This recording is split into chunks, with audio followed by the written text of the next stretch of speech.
Fortunately, we missed that joke, Dave. I won't repeat it either. Right. So we'll continue with Dave's news of the week. Right. On to cricket. And as Chris said, Warwickshire beat Lancashire to win the Bob Willis Trophy at Lords. Batting first, Warwickshire scored 518 all out. While in reply in the first innings, Lancashire could only muster 78 and forced to follow on. In the second innings, they scored 241. Warwickshire winning by an innings and 199 runs. Lancashire adding 70 more runs in their last 4 wickets on day 4. They avoided their worst ever first-class defeat by a county by a single run. Lancashire batted first. And in which year was this inflicted? Yeah, Jonathan, go on. No, I'm just saying, Keith, it wasn't following on. Lancashire batted first and got 78, and then Warwickshire scored their... Yeah, no, it was that was what was so extraordinary, and they've been putting the bat now, or at least they decided to bat. Yeah. Sorry, in my rush, I read it wrong. As reported on the previous Zoom meeting by your good selves, Lancashire to a 12 for 6. That's right. Yeah. Stage. We were lucky to get that.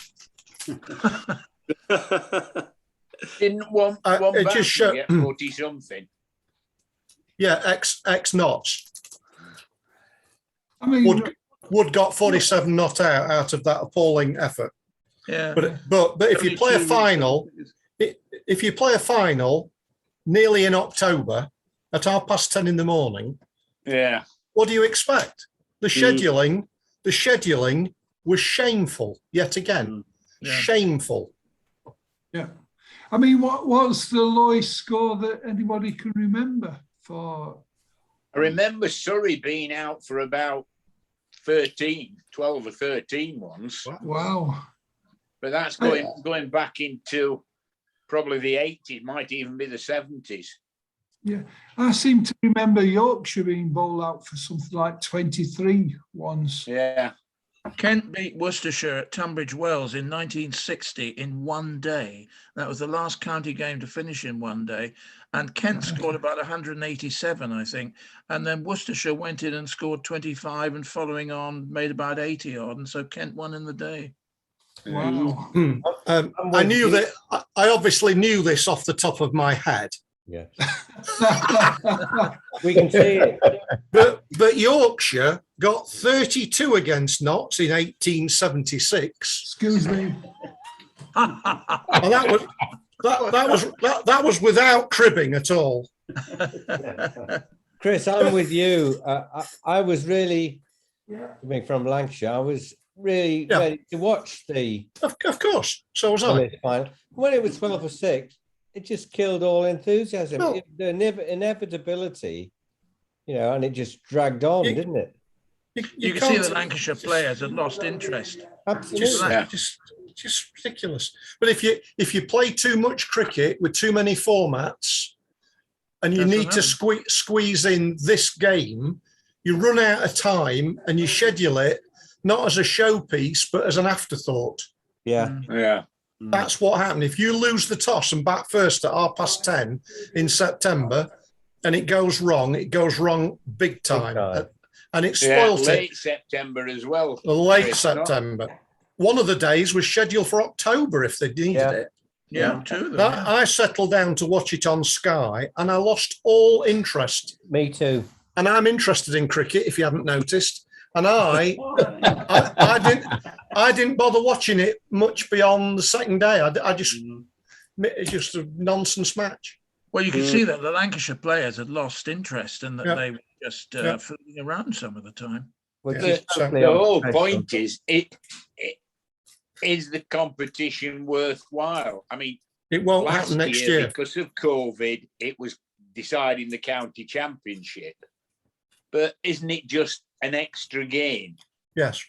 It's a bit like the Charity Shield in football. It is, Ron. There's a big move afoot for it not to be played next year, but for it to maybe be like a Charity Shield, moved towards the beginning of the cricket season, maybe even as a 60 over game, to raise funds for the Bob Willis Foundation. Now, I think there'd be I mean, that's fine and admirable. But I think that's an admirable thing, but sticking it on the end of an over-long cricket season, wow.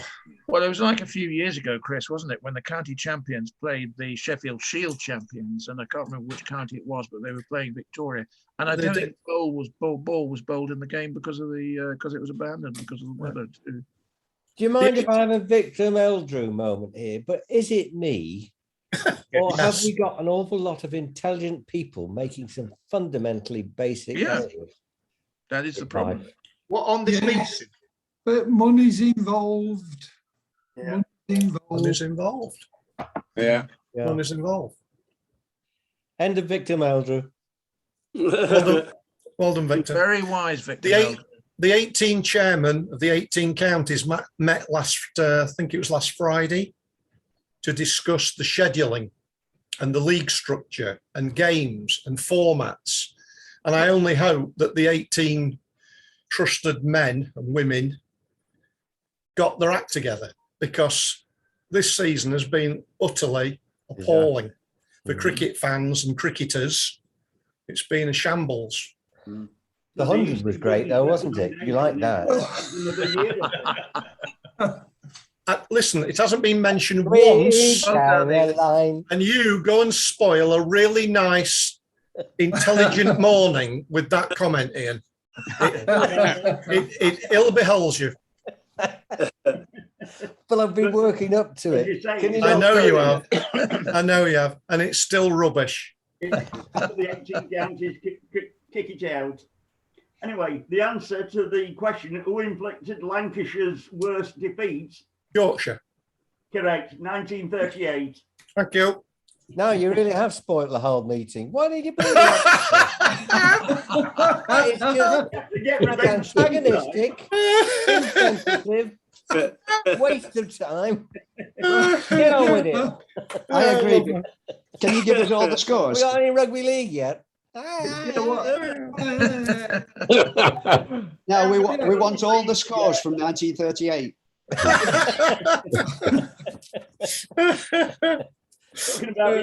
You've got a laugh, haven't you? You have. They've made a presentation to the players on what to expect by Cricket Australia. So the players are still deciding on whether to go to Australia for the Ashes. Golf. Yorkshireman Danny Willett has won the Alfred Dunhill Links Championship at St Andrews by 2 shots, finishing 18 under par. This was his first title win in 2 years and his 8th European Tour title in total, and all on his 34th birthday as well. Rugby Union? Not yet, Ian, not yet. Rugby League's next after Rugby Union. There were wins, Rugby Union, there were wins for Bristol, Newcastle, Gloucester and Exeter, whose win lifted them off the bottom of the table. Narrow wins for Northampton and Leicester, so then continue their good starts to the season. Northampton 17-7 up at half-time, clung on to win 23 points to 21 against London Irish. And the defeat for the London Irish took them to the bottom. While Leicester, 9-3 down to Saracens at half-time, overcame a 9-point deficit in the second half to win 13 points to 12. In the Rugby Championship down under, there was a surprise win for South Africa over the All Blacks. Trailing by 20 points to 14 at half-time, the Springboks fought back in the second half to win 31 points to 29. While in the other match, there was an easy win for Australia against Argentina by 32 points to 17. Rugby League. Wigan. He's gone for an early bath. Poor lad. He's missed it. Grand semi-finals, so the Catalans Dragons beat Hull KR by 28 points to 10, while St Helens beat the Leeds Rhinos convincingly by 36 points to 8 to reach their 3rd consecutive grand final, while it will it will be the Dragons' first. Grand final takes place this Saturday at Old Trafford. Good news for the Saints was the news that loose forward Morgan Knowles would be available for the final after he was charged with a Grade A high tackle in Friday's win over the Rhinos, but no suspension was applied. What's a Tennis. Grade A high tackle? Yeah. Grade No. B, I presume he's not quite so high. It's I'm higher not- than a grade Grade B. B. Grade B. You're not trying hard enough. Grade B is a bit lower. Not quite like that at all. It's a bit like the cricket half point. Yes. Yes. Carry Tennis. on. Tennis. Cameron Norrie was beaten in straight sets in the San Diego Open, 6-love, 6-2, by the Norwegian second seed Casper Ruud. Ruud had beaten Andy Murray earlier in the tournament, while Britain's number 2 Norrie had beaten the number 1 Brit Dan Evans. Yeah. Rude awakening.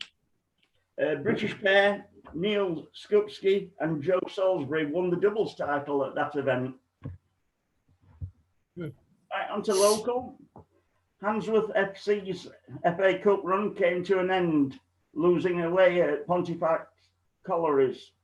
3-0 down at half time. They conceded another 3 in the second half to lose 6-0. However, financially, the run has seen them pocket just short of £7,000.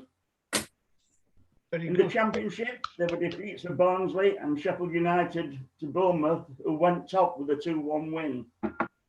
Good wins for Doncaster at home and Rotherham away in the First Division, while Wednesday at home were hit by another 90th minute goal this time from Oxford, and only this time it was a winner, with Oxford winning 2-1.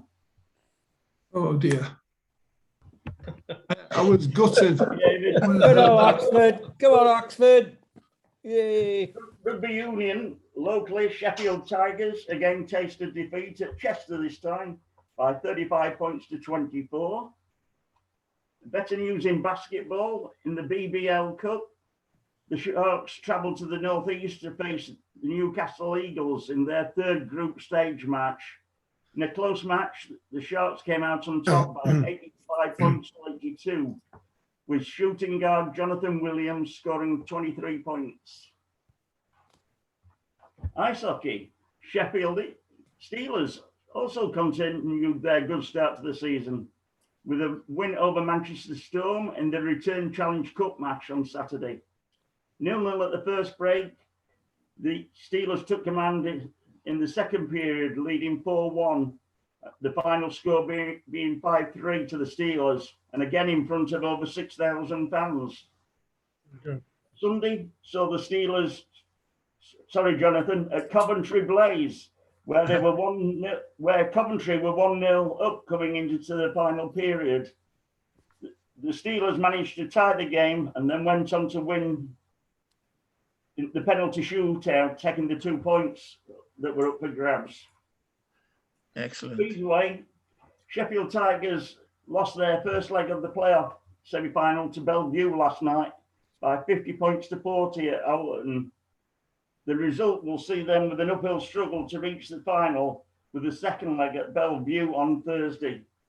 They were hammered there earlier in the season, so it'll Is take that some Bellevue, Manchester, Dave? to get through. Yeah. The end of the story again.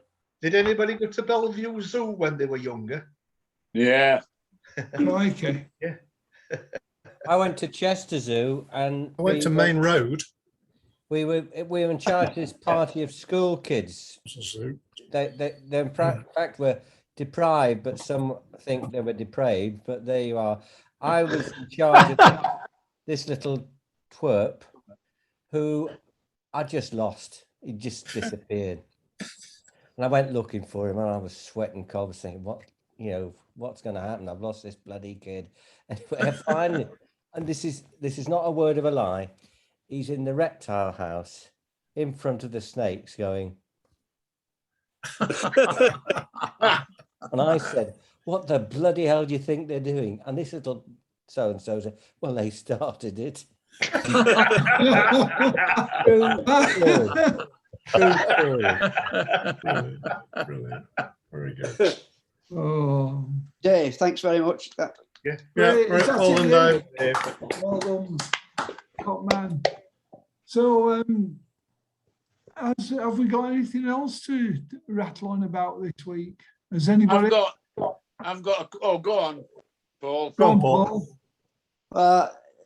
No, we went to the London Marathon on Sunday, and I kind of don't know what to tell you, because if I told you the full story, my wife would kill me. Definitely tell us. But you saw the best of people on Sunday.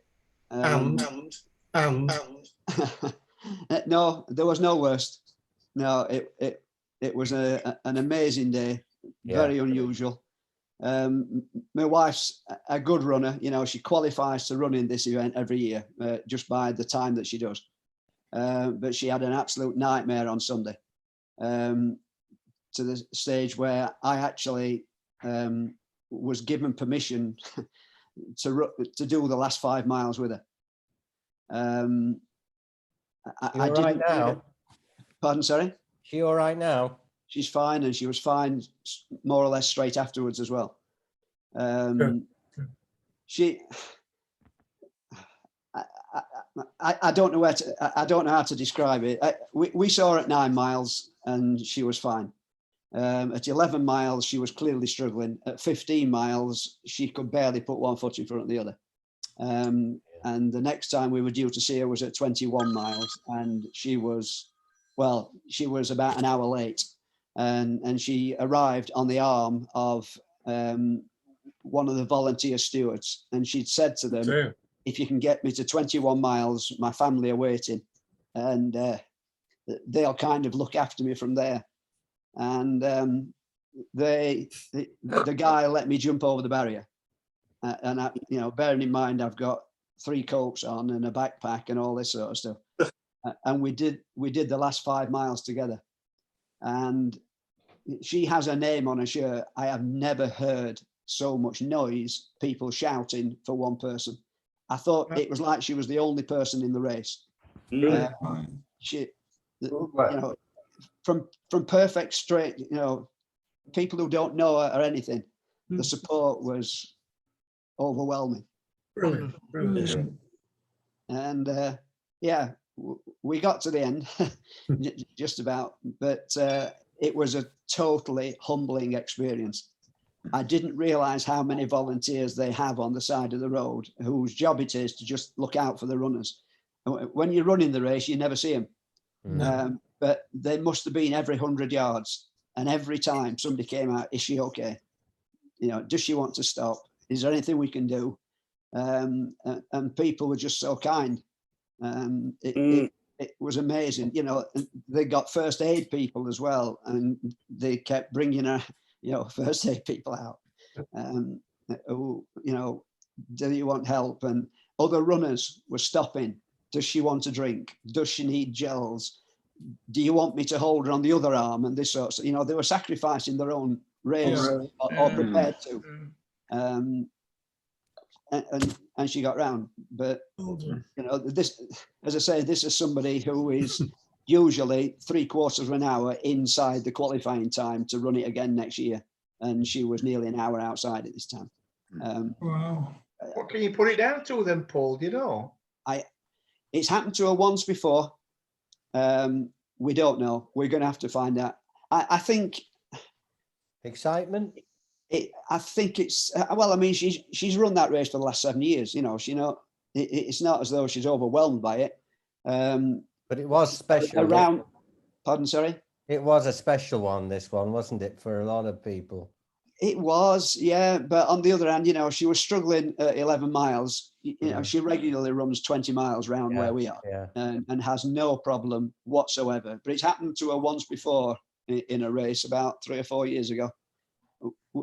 I can only put it down to it's some sort of psychological thing. Physically, she's perfectly capable of doing it, but something happened on Sunday, and I don't know what it is. So wish her well. Wish her Yeah. well. Yes, yes, Well done. indeed. Well done, That's Paul. medal. Well done. The medal is the biggest medal I've ever seen, I think. Quite Oh my right. goodness. Yeah. Crikey. Yeah. Wow. Yeah. But yeah, so yeah, as I say, totally overwhelming, totally humbling, just amazing. Yeah. If it weren't for the pain she was going through, it's a fabulous experience. You'll never forget it, with all the people coming together for you. It's that the London Marathon, it just brings out the best in people. Yeah. You never hear a cross word from anybody. On the streets of London, they're arguing and scrapping half the time, aren't they? And Yeah. Do they have one in Liverpool, Ian? No, they don't. No. Not that I'm aware of. No. But yeah, I totally agree with what it is humbling, and I'm sorry if in my enthusiasm I stole your thunder earlier, Paul. not at all. I kind of wasn't going to mention it, but well, I'm glad you did. But just watching on WhatsApp Victoria's progress, I was just sat in the house, on a Sunday, watching it on TV and watching this. And you get absorbed by it. And I can understand the feelings, the emotions you must have gone to being there. It's just such a fabulous, it's not a race. No, it's not. An event that surpasses all others in my view. It's just, you look forward to it like you look forward to the Grand National in some respects. You know what I mean? There is nothing quite like it. Yeah. There really isn't. Yeah. Well done. Well done. Everybody should go and watch it once.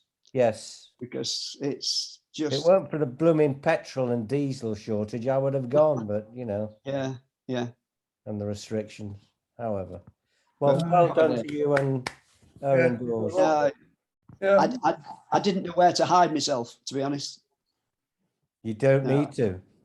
No. You were in family. Yeah. It brought me to tears at times. Oh, Sure. believe it. Yeah. Believe it. Yeah. And again. Our emotions are heightened any case when we get older. I don't know whether it's with what we've been through or whatever, but I feel emotional just watching all these people, some of them wearing these, if I may say so, ridiculous outfits to earn money for good causes. And they're in those outfits. It's a cooler day, but some days are 30, 40 degrees internal temperature in these outfits, and they're in them for 5-6 hours. When we were walking to the start, we saw a guy dressed as Mr. Potato Head. Yes. Well, he'd got this massive costume on, and his wife or his partner or something was having to guide him, because he couldn't see where he was going, go down this pavement and up that pavement.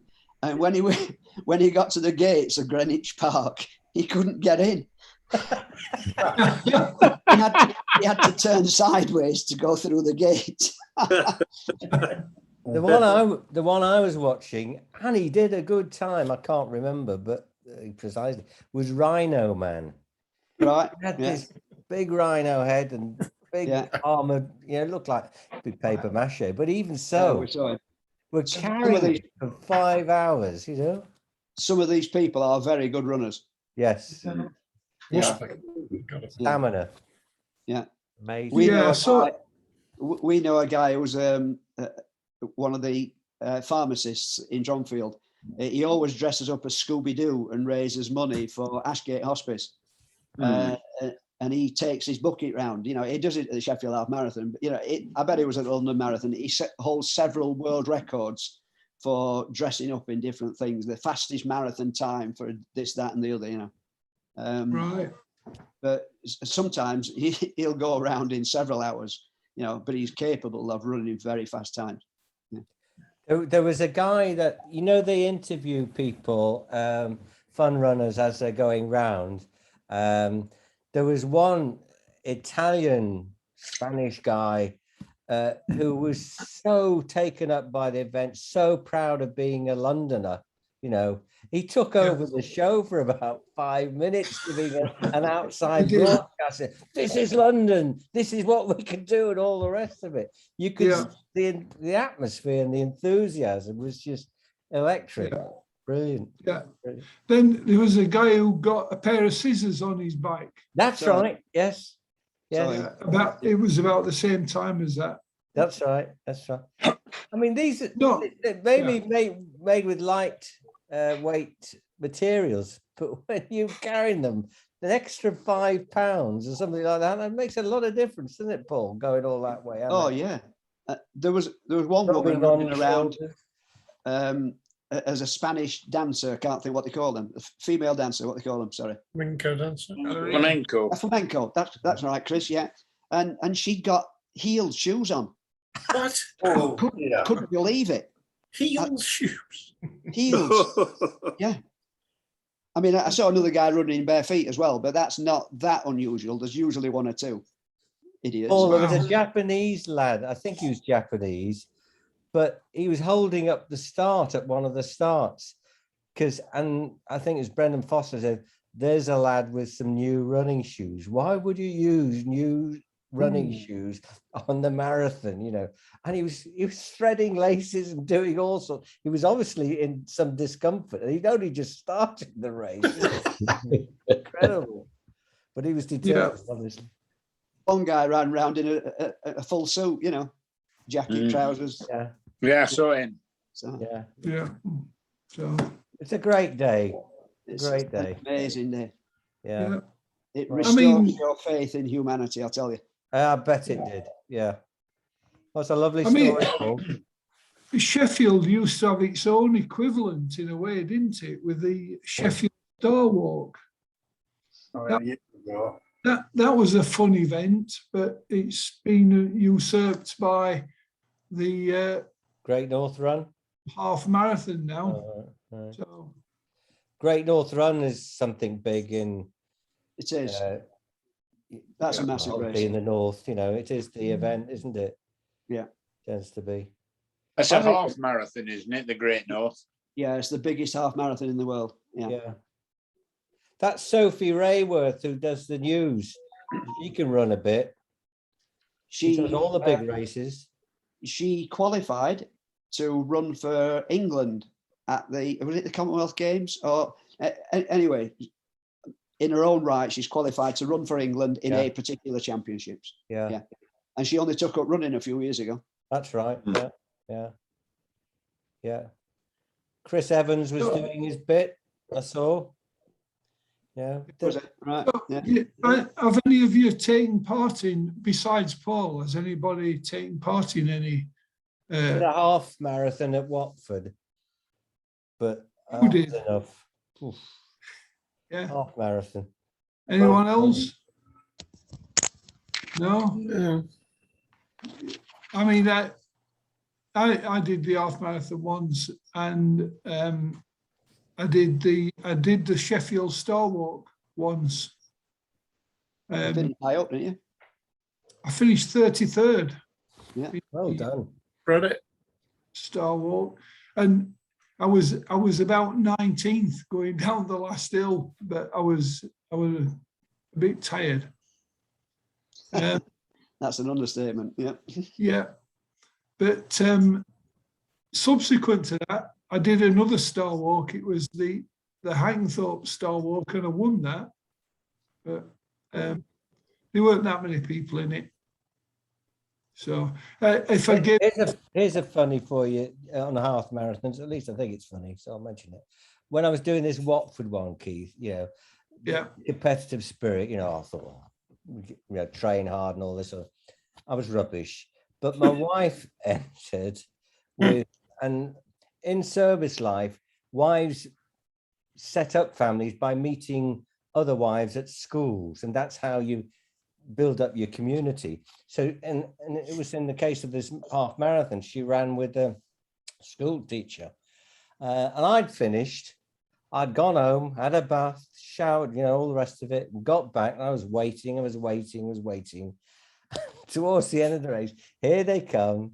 Chatter. And I asked them, I said, how did you find it? And they honestly said, well, can't remember a thing about it. They talked all the way round. Best word. Probably the way to do it. I don't know. But there you go. Aye. So, right, has anyone got any quiz to hand by any chance? There's some on the website if you want me to bring One I more. can get a quick pinking out if you want. Leave it alone. What was that? You dirty little devil. Are we still recording? Which team got 32 all out against Notts in 1856? Yorkshire. Correct. Yeah. It is. Have you put it away now, Ron? He was there, Keith. No, I'm still getting it out. That's a big thing. I mean, I That's a big did a quiz for the coach on Saturday, but it was mainly Bournemouth-based questions. But some of the questions were Keith questions, like which Keith was the world darts champion? Della. Keith Della, yep. Which Keith did United sign from Watford?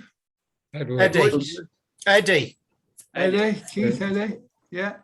Which Keith won the Golden Boot while playing for United? Edwards. Keith Edwards, yeah. I'm sure there must have been some others, but Come on, Ron's got his pinking. Which keeper Yeah. got the biggest loss in Sheffield? Right. I'll tell you another question though. How many places, can you name the places in the United Kingdom, in England, that still have pinks? Mm. one, Liverpool. Coventry. No? no, Manchester. no, Did Liverpool still got theirs? no. Birmingham? There's Lincoln. only one. I think there's only one left, and it's Sunderland. Is it? Really? Theirs might have since gone, but about when the Greenham went, the few years back, that left only the pink in Sunderland as the last sporting paper. There must have been a hive of activity producing those pinks. That was I remember going and get my uncle. I mean, the matches were barely over before you could go and get a pink. Yeah. Down to the news agent. But you know, Ian, Birmingham used to produce one at half time. Yeah, Really? Yeah. Yeah. yeah. I mean, in the early days of the Greenham, not all the scores were in. You know, it's a latest score or whatever. Yeah. You stop press. Stop press, yeah. They was having printed in the stop press, didn't they? Yeah. You remember the spot the ball competition? My uncle used to say, "You know how to win that, don't you, son?" I said, No, "No, don't you?" go on. Get a pin and keep going round, and when you hear They used to have the took me weeks, face in the it took crowd me as weeks. well. You used to have the face in the crowd when they Oh, ringed it. Is this Yeah. you? Yeah. But you know, it's incredible in London that it's years and years and years since the Evening Standard, let alone the Evening News, which hasn't been published for 20 years or so, or 30 years, since there's been a London, well, it was never pink, but it was a sports edition on a Saturday evening, but not for 30 years or so. Wow. Yeah. It's only because they don't talk to each other. Shall we have a look at Ron's pink then? Yeah, call her on. Go on then. What sport do the team, the Philadelphia 79ers, play? Baseball. No, Ice hockey. no, It's not American football, are they? Netball. Basketball. basketball. There's only four it can be. Yeah. In 1975, who became the first English rugby union player to be sent off in an international? I think I know that. Yeah. Oh, no, I don't. I thought I knew that, but I don't. You do now. You do now, I yeah. do now, yeah. Billy I thought it was Boston. Fran Cotton, but it isn't. How dare you? Boston. Hancock never got sent off. No. Mike Burton That's it. Was he a prop? Yeah. Yeah. was a forward. I know that. Yeah. Prop, I think. Right. In which year was the tie break first used at Wimbledon? 80s? 80s, definitely. No, earlier. Yeah. 75. Really? Earlier. 75. Earlier than that. 72. What was that? Sorry. 72. No, earlier than that. 69. No, it was 71. 70s and it's earlier than 72. 71. 71. 71. I wouldn't have Wow. believed that. I wouldn't have thought it was around. Nationalisation. No, just That was so. partly as a result of the Gonzalez Passerelle game at Wimbledon. Yes, I think it Remember was. that. Yeah. 5 Remember hours, that. 8 minutes. I was there. Were you really? Were The you? greatest sporting occasion I've ever been to see a man. I was sort of, Gonzalez was absolutely knackered, but Yes. the spirit of the man was just indestructible. And he had 7 match points against him altogether, and he won in 5 sets. Incredible. Yeah. Yeah. Pancho Gonzalez. Yeah. Great Yeah. character. Yeah, it's Yeah. amazing. Right. Which Greater Manchester club beat Derby County 6-0 to win the 1903 Bury. FA Cup? Bury. Bury. Yeah. Right, Ron, we're less than a minute to go. So, Right. Already? all right. I'll save that one for tomorrow. So, yeah, we'll see you all next week. Yeah. I'll Guys, see you Thanks, next chaps. Yeah. Thank you.